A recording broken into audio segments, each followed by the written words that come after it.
नमस्कार, आप देख रहे हैं बातें यूपी की और मैं दीप्ति हाजिर हूं उत्तर प्रदेश से जुड़ी दिन भर की 10 बड़ी खबरों के साथ। तो आइए शुरुआत करते हैं आज की अपनी पहली खबर से। उत्तर प्रदेश में कौशल विकास मिशन द्वारा 17 और 18 अगस्त को अंबेडकर नगर और अयोध्या में वृहद रोजगार मेले का आयोजन किया जा रहा है, जिसमें करीब 150% कंपनियां 70,000 से ज्यादा रोजगार के अवसर प्रदान करने जा रही हैं। महत्वपूर्ण बात यह भी है कि रोजगार मेले का शुभारंभ मुख्यमंत्री योगी आदित्यनाथ के द्वारा किया जाएगा। यह रोजगार मेला उत्तर प्रदेश कौशल विकास मिशन, राजकीय औद्योगिक प्रशिक्षण संस्थान तथा प्रशिक्षण एवं सेवा योजना निदेशालय और एसएमई विभाग के तत्वाधान में आयोजित किया जाएगा। रोजगार मेला प्रातः 9 बजे से शाम 5 बजे तक आयोजित होगा। बढ़ते अगली खबर की ओर। लखनऊ में रेजिडेंट डॉक्टरों का प्रदर्शन लगातार चौथे दिन भी जारी है। इसके चलते राजधानी के सभी मेडिकल कॉलेजों में इलाज व्यवस्था पूरी तरह से प्रभावित हुई है। मेडिकल कॉलेज में लगभग 90% कामकाज ठप है। डॉक्टर्स कोलकाता रेप कांड में न्याय की मांग को लेकर धरने पर डटे हुए हैं। उनका कहना है कि जब तक न्याय नहीं मिलेगा तब तक आंदोलन जारी रहेगा। इस बीच उत्तर प्रदेश के उप मुख्यमंत्री और स्वास्थ्य मंत्री ब्रजेश पाठक ने लोहिया संस्थान पहुंचकर प्रदर्शनकारी डॉक्टरों से मुलाकात की। डॉक्टरों ने उन्हें अपनी मांगों का ज्ञापन भी सौंपा। सिविल और लोहिया हॉस्पिटल में डॉक्टरों की कमी के अफरा तफरी का माहौल है। शाम 5 बजे लगभग 2000 डॉक्टरों ने लखनऊ के 1090 चौराहे पर कैंडल मार्च निकाला।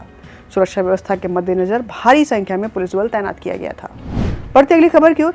हज करने की ख्वाहिश रखने वाले आजमीन हज यात्रा के लिए घर बैठे अब अपने मोबाइल से हज सुविधा ऐप पर ऑनलाइन आवेदन कर सकेंगे। हज कमेटी ऑफ इंडिया ने हज 2025 का हज एक्शन प्लान घोषित कर दिया है। हज आवेदन की अंतिम तिथि 9 सितंबर तय की गई है। मोबाइल ऐप के साथ ही हज कमेटी की वेबसाइट hajcommittee.gov.in पर भी आप ऑनलाइन आवेदन किया जा सकता है। बता दें कि हज यात्रा के लिए वही आवेदक ऑनलाइन आवेदन कर सकेंगे जिनके पास अंतर्राष्ट्रीय पासपोर्ट मौजूद हैं। राजधानी लखनऊ सहित प्रदेश के सभी जिलों के आवेदक ऑनलाइन फॉर्म भर सकते हैं। आवेदक हज के लिए आवेदन करने से पहले हज कमेटी की वेबसाइट पर उपलब्ध हज गाइडलाइन को जरूर पढ़ लें। फॉर्म जमा करने की अंतिम तिथि 9 सितंबर तय की गई है। बढ़ते अगली खबर की ओर। प्राइमरी स्कूलों में पढ़ने वाले बच्चों को मास्टरों से अब किसी भी प्रकार की शारीरिक और मानसिक दंड नहीं दे सकेंगे। बीते सोमवार को राज्य महानिदेशक कंचन वर्मा ने इस संबंध में सभी बीएसए को आदेश जारी किया है। महानिदेशक की ओर से जारी आदेश में बच्चों को शारीरिक दंड दिए जाने पर चिंता जताते हुए उनके अधिकारों के प्रति असंवेदनशील तथा हिंसक संस्कृति का द्योतक मानते हुए पूर्ण प्रतिबंधित किया है। विद्यालयों में शिक्षक बच्चों को झाड़ना, फटकारना, परिसर में दौड़ाना, चिकोटी काटना, छड़ी से पीटना, चाटा जड़ना, चपत मारना, घुटनों के बल बैठाना, यौन शोषण, प्रताड़ना, कक्षाओं में अकेले बंद करने पर रोक लगाने का फरमान जारी किया गया है। चलते अगली खबर की ओर। मदन मोहन मालवीय प्रौद्योगिकी विश्वविद्यालय जल्द ही रेलवे सिग्नल इंजीनियरिंग और एटीपी कवच पर कोर्स शुरू करेगा। इससे रेलवे के इंजीनियरिंग से संबंधित कोर्स यहां के विद्यार्थी कर सकेंगे। भारतीय रेलवे सिग्नल इंजीनियरिंग एवं दूरसंचार संस्थान सिकंदराबाद के सहयोग से शुरू होगा। इसके लिए दोनों संस्थान जल्द ही एमओयू करने जा रहे हैं। IRISET अपने अत्याधुनिक कक्षाओं और प्रयोगशालाओं में सिग्नल, दूरसंचार और स्वदेशी स्वचालित ट्रेन सुरक्षा कवच पर कौशल उन्मुख संकाय विकास कार्यक्रम और औद्योगिक प्रशिक्षण प्रदान करता है। दोनों संस्थानों के बीच प्रशिक्षण, शैक्षणिक और अनुसंधान गतिविधियों पर एमओयू होगा। इसके तहत MMUT रेलवे सिग्नल इंजीनियरिंग और कवच पर शॉर्ट टर्म PG डिप्लोमा और सर्टिफिकेट कोर्स प्रदान करेगा। इससे रेलवे के वर्कर क्लास में मैन पावर की जरूरत पूरी होगी। बढ़ते अगली खबर की ओर। मुख्यमंत्री योगी आदित्यनाथ ने पूर्व प्रधानमंत्री अटल बिहारी वाजपेयी की पुण्यतिथि पर राष्ट्र के प्रति किए गए उनके योगदान को याद किया और उन्हें नमन किया। अटल बिहारी वाजपेयी भारत के पूर्व प्रधानमंत्री और भारतीय जनता पार्टी के संस्थापक सदस्यों में से एक थे। वे एक कुशल राजनेता, प्रखर वक्ता और सम्मानित कवि थे। उन्होंने 3 बार भारत के प्रधानमंत्री के रूप में सेवा की। वाजपेयी जी को उनकी मधुरवाणी और सर्वसम्मति बनाने की क्षमता के लिए जाना जाता था। उन्होंने पोखरण परमाणु परीक्षण और कारगिल युद्ध जैसे महत्वपूर्ण फैसले लिए। उनकी नीतियों ने भारत की अर्थव्यवस्था और अंतर्राष्ट्रीय संबंधों को मजबूत किया। वाजपेयी जी को 2015 में भारत रत्न से भी सम्मानित किया गया था। बढ़ते अगली खबर की ओर। राजधानी लखनऊ में ऑनलाइन कैब एसोसिएशन ने 1 दिन की हड़ताल का आह्वान किया है, जिसके कारण ओला, उबर, इनड्राइवर और रैपिडो ने आज सेवाएं नहीं दी। कर्मचारियों ने कैब कंपनियों को 20 रुपए प्रति किलोमीटर रेट बढ़ाने की मांग की है।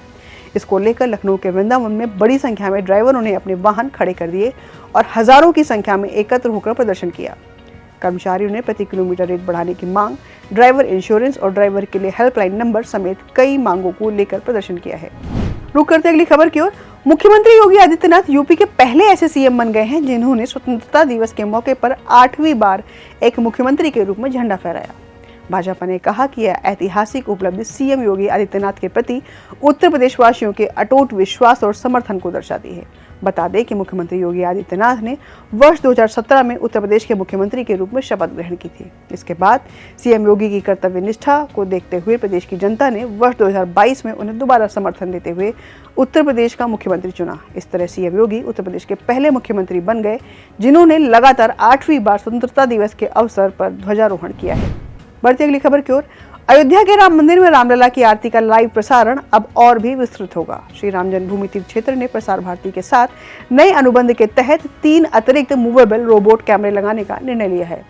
इससे अब केवल प्रातः 6 बजे की श्रृंगार आरती ही नहीं बल्कि संध्या और शयन आरती का भी सजीव प्रसारण संभव हो सकेगा। फिलहाल श्रृंगार आरती का प्रसारण दूरदर्शन पर प्रतिदिन सुबह 6 बजे से 6:30 बजे तक होता है। नई एजेंसी द्वारा कैमरों की तकनीकी जांच और स्थापना की प्रक्रिया प्रारंभ हो गई है। इन कैमरों के रिमोट से संचालित होने की संभावना है, जिससे प्रसारण में और भी स्पष्टता और विस्तार आएगा। इस नई व्यवस्था से भक्तों को पूरे दिन रामलला की आरती का लाइव अनुभव मिलेगा। उत्तर प्रदेश के औद्योगिक प्रशिक्षण संस्थान ITI में हर साल प्रवेश क्षमता घटती जा रही है। शैक्षणिक सत्र 2024-25 में प्राइवेट ITI की 4 लाख सीटों के मुकाबले मात्र 84,000 आवेदन प्राप्त हुए हैं, जिससे लाखों सीट खाली रह सकती हैं। इसका मुख्य कारण यह है कि बड़ी कंपनियां स्टूडेंट्स को 2 साल की ट्रेनिंग के साथ वेतन और ITI सर्टिफिकेट प्रदान कर रही हैं। इसके परिणाम स्वरूप अभ्यर्थी प्राइवेट ITI में दाखिला लेने के बजाय सीधे कंपनियों के CTS यानी क्राफ्ट्समैन ट्रेनिंग स्कीम में शामिल होने को प्राथमिकता दे रहे हैं। सरकारी ITI में 1.40 लाख सीटों के मुकाबले करीब 2.50 लाख आवेदन मिले हैं, जबकि प्राइवेट ITI में 4 लाख सीटों के लिए सिर्फ 84,000 आवेदन आए हैं। आज के लिए बस इतना ही। फिर मिलेंगे कुछ अन्य जरूरी खबरों और जानकारियों के साथ। तब तक के लिए देखते रहिए और करते रहिए बातें यूपी की।